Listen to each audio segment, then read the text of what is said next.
to all of our phenomenal viewers, listeners, and supporters. I am your host, Brianna Harris, and I am so excited to be here. If you're a new audience member, we are so grateful to have you. Welcome to another episode of Connected, where we discuss all things mental health, recovery, employment, and stories. Before we dive in, this episode is sponsored by Contra Costa Behavioral Health Services and John Muir. In support of Suicide Awareness Week, Connections House has brought on a speaker, a special guest, to help discuss her field of work within mental health and her own personal stories surrounding suicide. Savannah is the clinical outreach manager covering parts of Northern California at Charlie Health. A brief intro about Charlie Health.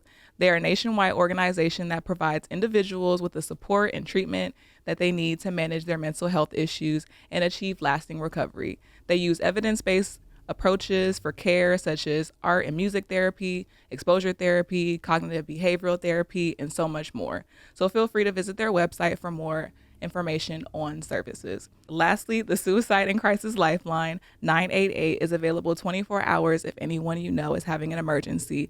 Please welcome Savannah Crippen. Hey everyone, thank you so much for having me here today. I'm really excited. Of course.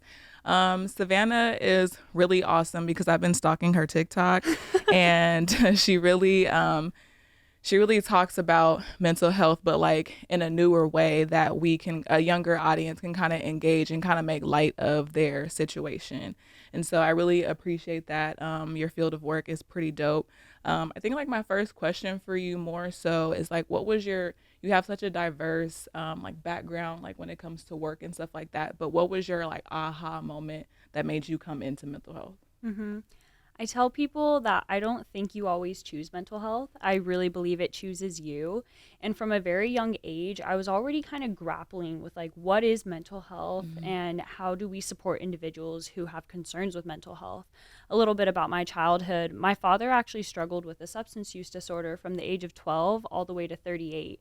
And that actually landed him in the incarceration system. And I remember as a little girl, what I thought was, my dad doesn't need punishment. He needs help. Like, he needs treatment. He got 10 DUIs. You don't rack him up like that unless you need help. So I already thought like there was something I wanted to do to help people. When I was young, I thought I wanted to be a doctor, but what I realized is I really cared a lot about prevention. Like, I wanted to keep people from needing to go into more severe crises or even having outcomes like my father or my friend, which I'll probably end up talking about a little bit later. But yeah, I think mental health chose me. I ended up getting my master's in public health, and I knew straight away that I wanted to address mental health and substance use disorders as a public health issue because I didn't think it was an individual burden. I knew that there are other people with stories like my father's, like mine, like my friends, who could really use more support. And so I actually did my thesis on co-occurring disorders and looking at the service delivery of those in the Pacific United States. And I found that there was just a lot of people falling through the cracks. So when I got out of grad school and I'm looking at public health agencies and nonprofits and different places to apply, I actually found mental health treatment centers were really addressing some of these needs by providing more accessible care without wait lists, in network with insurances, et cetera, et cetera. And so, yeah, I'm just really grateful that I've been able to do the work. As an outreach manager, I get to talk to hospitals, nonprofits, community-based organizations, schools, and make sure that no one falls through the cracks. That pretty much sums up our whole episode. Thank you for answering all of my questions in one take. No, I'm kidding. Thank you for sharing that and sharing your story about, living with a parent and having kind of this it sounds as though you've had kind of like a hyper independence since you were younger. And so I know that can also cause a little bit of issues once you get older because you're like, I got to do this, I got to do that. And I know you talked about like just really striving for not necessarily perfection, but just greatness and knowing that you had more in you. And yeah, a lot of people do kind of fall between the cracks, especially once something is systematic and there's just underserving people. And it's kind of like a hard topic too for like older generations. So now I love that we're in this era where mental health is taken seriously. Absolutely. So thank you for sharing that. How has Charlie Health been able to reach out to people who are underserving, and how are you yeah, just how are you like getting to these people, Mm-hmm. not people who necessarily have access to food, transportation, just like our basic life Mm-hmm. needs. What are you guys doing about that? Absolutely. I love it when people ask this question because one of my previous roles before Charlie Health is I was a community care coordinator. And so I work to help people like get access to medical applications and fill them out and kind of put it through the county. And so I very frequently interacted with underserved individuals who just needed help. And something I wish we had was like free support groups. So Charlie Health has like 10 of those. Oh, And I'm wow. super excited to share about it. We also tailor them to specific populations of need. So within our family support groups, we actually have them for LGBTQ, BIPOC, neurodivergent, young parents, and also Spanish speaking families.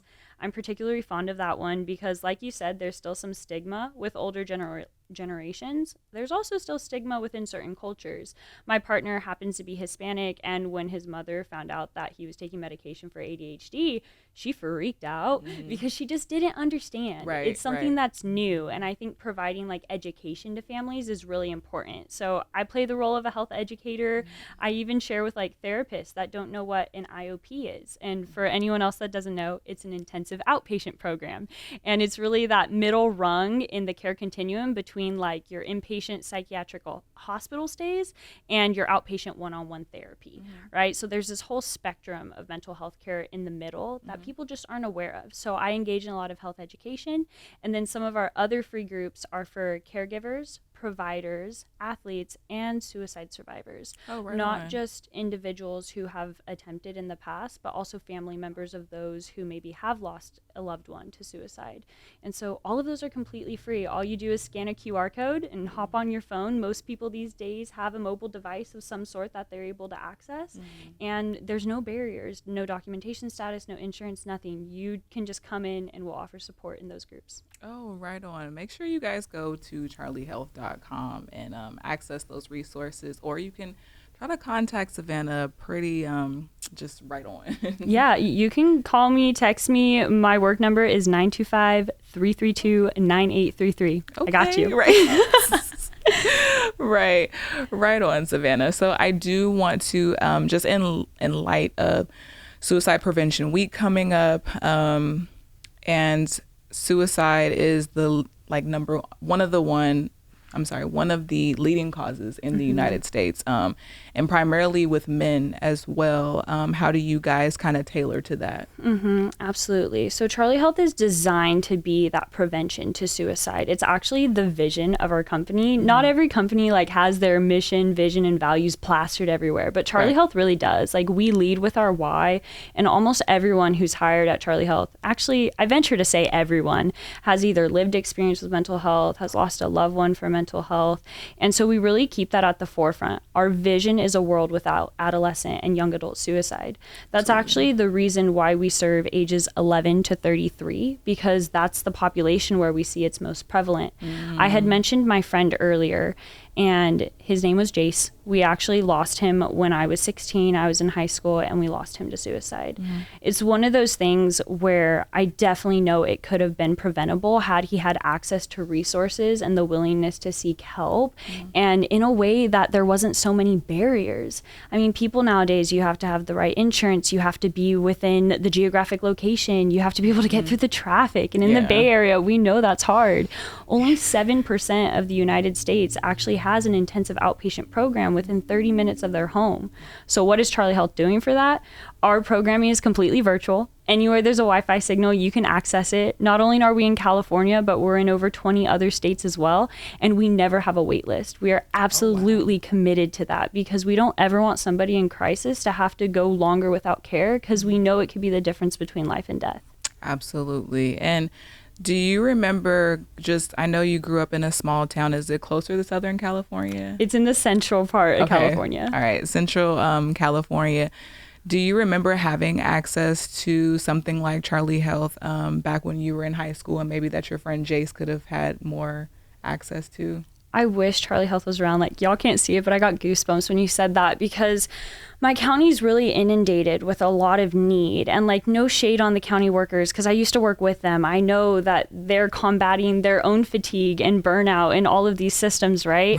I remember when I was struggling with severe anxiety, crippling anxiety, I went to go get assessed by my county mental health, and they told me I was too high functioning, because I could still go to school and I was still taking care of my grandma and I was still helping my family. I was still doing all of the things and just like in that sense of fight or flight nonstop. And they're like, you're in survival mode all the time. Yeah. They're like, you don't need help. You're too high functioning. I was like, you're kidding. Right. I am breaking on the inside. I'm doing everything to hold it together. Yeah. So no, I didn't have access. I wish that I would have.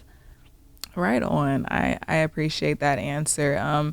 Just a little bit about me. Like, I'm from Vallejo, so not too far away from here, and it's very underserving. It's a beautiful city. I feel like it's really beautiful, but it's just it lacks so many resources, and it really pushed me into my field of work and my line of work and the things that I do to bring awareness to the city and the beauty of the city and the resources that we do have, because it's just like with all the crime and stuff, it's like we need something for the youth, and they like stripped all of the accesses away, or like any kind of curricular activities. It's like now we kind of have like an art and music scene, but it's just like we really need something like fundamentally for these kids that's not just art and music in the downtown area or what have you.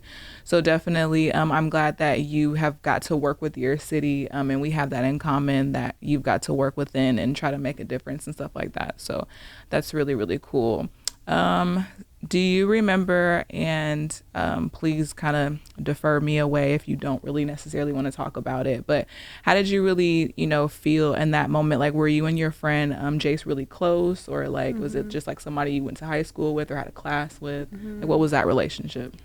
I actually think Jace is a huge reason why I'm in this field, because at the time, I don't think I really understood how to talk about suicide or even what it meant for someone to be suicidal. Like, despite all of the adversity that I have had in my life, like, I just grip onto this relentless optimism that like it's going to be okay. And so when I would talk with Jace and he had nothing but negative things to say, I honestly think I was just really confused. And at the time, I wasn't educated about mental health resources. I didn't know about warm lines or crisis lines. I don't even think they were as heavily marketed. Now everyone knows about 988. Please call 988 if you are ever struggling. But yeah, at the time, I just didn't know how to combat it. And I had some friends and family members that I reached out to. And I was like, hey, like, my friend's really going through a rough time. I don't really know what to do. And there was a lot of stigma in my county. They don't all believe in mental health. So they actually recommended that I cut him off. They're like, I don't think you should talk to him anymore. If he has nothing but nothing but bad things to say, like, you should remove that negativity from your life, like, protect yourself. Like, that was really the narrative that I got.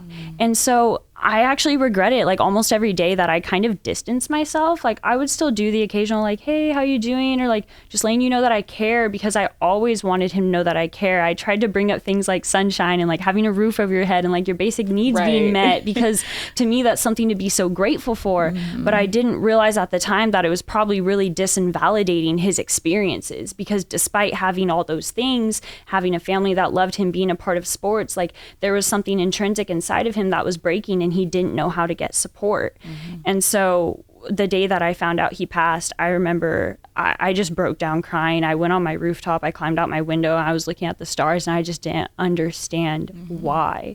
And I think it's because I needed to get a lot of education. I didn't understand depression. Like, my mom probably went through depression when my dad was in prison, but she just thought she was tired and sad and got headaches a lot. Like, I didn't understand there were physical manifestations of mental health concerns. Like, I think it was a tipping point in my life where I decided to just kind of dig in and understand it. I went to school the next day and everyone wore green for him because he was on one of our football teams. Everyone wore his number and wore green. And I even had a high school teacher say that he didn't understand why we were dressing up because it was cowardice. Oh, no. Like, the stigma was insane growing up. And being in that environment, I just knew I kind of had to like get myself out of it and educate myself. So that's what I did. I went to college in a completely different area. Like, I went over to Santa Barbara. I'm grateful I had the opportunity to do so, thanks to scholarships and grants, and just like a beautiful community that made me feel like I was capable. And then coming up here to the Bay Area, and it's been a completely different experience since then. I feel like people are willing to listen. We're able to start these conversations and talk about it. And I think that's what we really need to do. Like, it's not taboo. People feel that way some days. Yeah. There's days that I still struggle, you know? I get it now, and I don't think I got it then. Yeah. I can totally relate as well. I've been really somebody who's been close in my life since I was 4 years old, really struggled with mental health like her whole life. And so just coming from a particular kind of family, I didn't understand it either. And I often criticized her as well. And it's probably made our adult relationship very jaded, despite how I feel now and how I've changed now.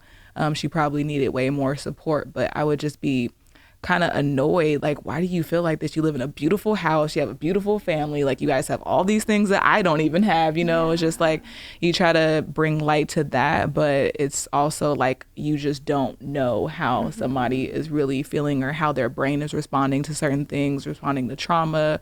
And so I kind of victim blamed as well, too. So now that I'm older and things have happened to me and I'm like, okay, I can see how it's hard to get out of bed some days. I can see, you know, how X, Y, and Z. And so I'm just thankful for those experiences. I'm thankful. I always reference back to her when I do talk about certain things like that, because she is a very important part of my life.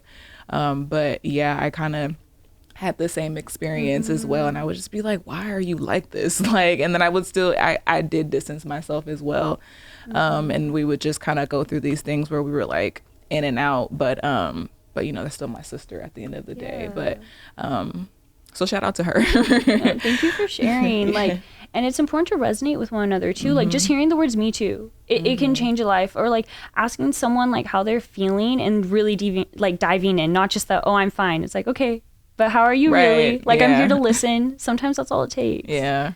I like approaching people with like, okay, how are you? Mind, body, spirit. Like, you doing good? Before I even unload on you or like talk about anything, like, how are you doing? Mind, body, spirit. We good? Like, you know, certain things like that. One of my last questions, and we can definitely add on if you have anything else to say for sure, but like, what was, you talk about manifestation and the power of your mindset on other podcasts, and just the name of your podcast is Majoring in Mentality. Yep, there you go. Majoring in Mentality. Go listen to her podcast. It can be found on Spotify and other platforms as well. But how is the power of like, you know, mindset, meditation, everything like that, how can that change and help with someone struggling or with suicide prevention? I would say, like, regardless of what level of struggle you might feel that you have, we have a diet that's not just what we're eating, right? It's also like, what sort of music are you listening to? What are you hearing? And when I'm getting kind of down or I feel like things are tough, like, I'll tend to listen to like abundance podcasts or like listen to people talking about manifestation, because our world, as crazy as this sounds, is really all in our head. Like truthfully, we're this small in something so much bigger. Yeah, it's like the way that you perceive something. It's like someone can give you a side eye and you might think, oh my gosh, that person hates me. Or it could be like they had an itch like on their eyebrow. I can't even see you, but I have my glasses on today. Like. Yeah, exactly. So it really is just like how we perceive the world. And so something I'll try to do is like, I'll tell myself that like I'm loved, and that love starts with me, like self-love. Or like, even this week, I told you I work in connecting people to care. And sometimes I can feel kind of down if I feel like I'm not doing enough. Like, oh, I didn't connect with anyone today. Or, oh, I wasn't able to provide any resources. Like, I was just calling and reaching out because I do outreach, but like it didn't help someone. And so even in my head this week, I was like, I know there's someone out there that's navigating the system, that's having a really hard time. And like, I basically manifested that I was going to be able to connect with them. I kid you not, I got a call. I don't know if you're into suspicions or whatever. I am. Believe what you believe, and I'm there for it. But I was like, I really do think that like what we open ourselves up to is what we receive. So if I'm feeling like this week sucks, I hate this is awful, that's my world. I just manifested that it's gonna feel like crap. Sorry, that's not a cuss word. I don't think you have to get rid of that. We're good. Like, it's gonna suck, right? But if I'm saying like, I am love, I'm abundance, I am a resource, I'm here to help people, then all of these amazing people are gonna come into my life. Shoot, you guys even reached out to me and were like, hey, want to come on a podcast? Like, that's because I opened myself up and shared my story, and you found me through TikTok or my other like podcasts that I haven't even been on top of. I really should be. It's okay. It happens to the best of us. Exactly. Like, I just think open yourself up and ask yourself, what do you want in life? And then put it out into the universe, write about it, journal. If you like music, make a song about it. Like, I still write songs like I'm an 8-year-old girl. Like, call it poetry, call it what you will. Right. What you want your life to be, you can make it that. You are the designer, the creator, and the director of your life. Absolutely. I'm all for it. I'm vouching for it all. I can totally relate as well. I feel like everything that I've been through and everything that, it's funny because I journal, but I don't read my journal entries back because it can be kind of harsh because I'm just like writing, just getting emotions out. And so one day I was like, I'm gonna reread what I've like been writing. And so I was going back and I was kind of laughing a little bit, but I was just like, I just wrote this last year, and like, I am exactly where I wanted to be, or like I have things in my life now that I was just wishing and hoping for and like trying to manifest and stuff like that, and just trying to find gratitude. And like, you are definitely living something that you thought about, prior to or years or however. And so I truly vouch for that manifestation and mindset, because it is so easy to get caught up in your head and like the little things and just anxiety. And it's just like, I tell myself, like, the world doesn't revolve around you, Brianna. Like it's like in a harsh sense, like it does, but then it really doesn't. And people have their own things going on as well. And like, don't take things so personal because it doesn't revolve around you and things of that nature. So I appreciate that. Of course. Yeah.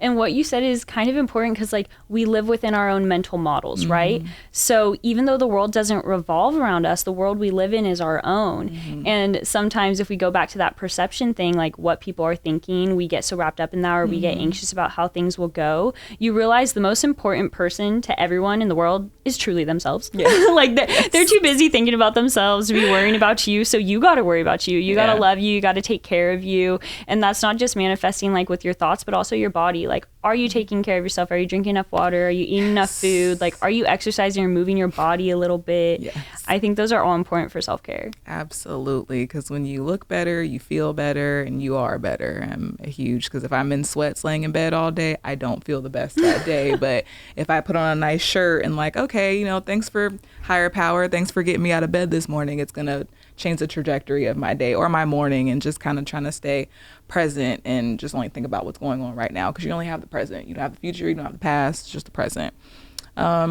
Savannah, I really appreciate you being here. Are there any lasting things you want to tell us? Anything else you want to discuss? You want the people to know? Your TikTok handle, she has about 4,000 plus followers, so that's pretty cool. But is there anything else that you would like to let us know or tell us? I think my TikTok handle is Sav_Crippen. Haven't been on TikTok in a minute, but now I can't tell. Now that that's something I know people are looking at, I'm happy to be more active on there. What I'd want to leave y'all with is, you're loved. So many people care about you, and please, if you are looking for help, don't get discouraged by the system, because there's people out there that are willing to support you and help you navigate that process. And if you don't have someone to call, you can call me. And if you need help immediately, 911, 988, those are always going to be your crisis options. But love to you. Thanks for being here with us today. Absolutely. And thank you once again to our sponsors, our viewers, our supporters, our listeners, and hopefully we get new followers and new supporters through this. And you guys take care and be hydrated. And I am out of here. See you.